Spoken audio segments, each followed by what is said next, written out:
In stage 36 we're going to be continuing the assembly of the gearbox, so take your main two gearbox halves that came with stage 36 and you'll notice you've got pins on one side and holes on the other.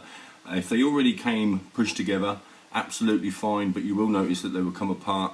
Alright, so once you're happy and you've test fitted and these are in the correct position, what we need to do is we need to apply a small amount of adhesive so that these two halves stay together.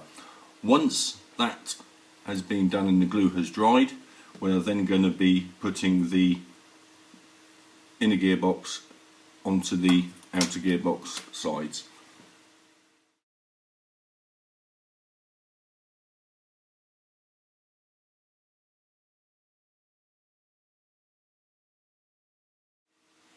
Once you've glued that and that's dried, take your two gearbox halves and just test fit, making sure that the inner gearbox slots in nicely. Take the other half, placing that over the top, placing that into position, and then as shown in the instructions and the pictures, you'll notice that we need to put a couple of screws to hold the gearbox sides and the whole unit together. So follow the instructions using the G-screws provided and join the gearbox together.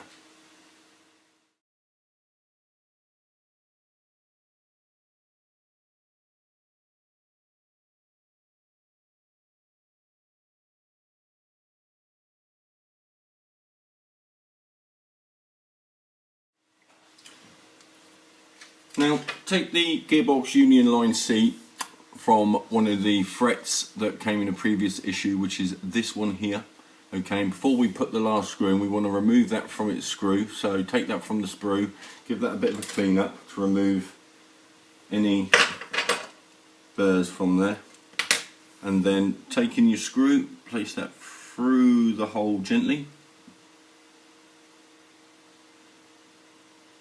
and that is a bit fiddly.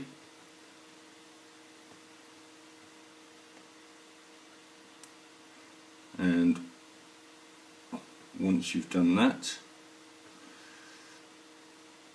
on the opposite side to where we had over there, the opposite side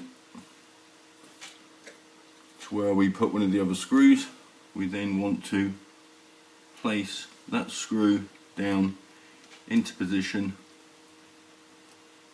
so that that holds the Union C, as you can see there. Okay.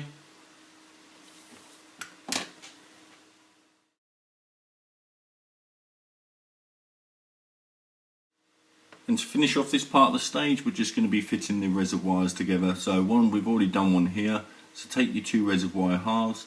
You'll notice there's a little mark on the edge of the reservoir, and what you want to do is where you have the block pin sticking out, line that up, not the one on the top but the one on the side, line that up with the mould seam. Take a small dab of your MIC adhesive, place that on the gap like so,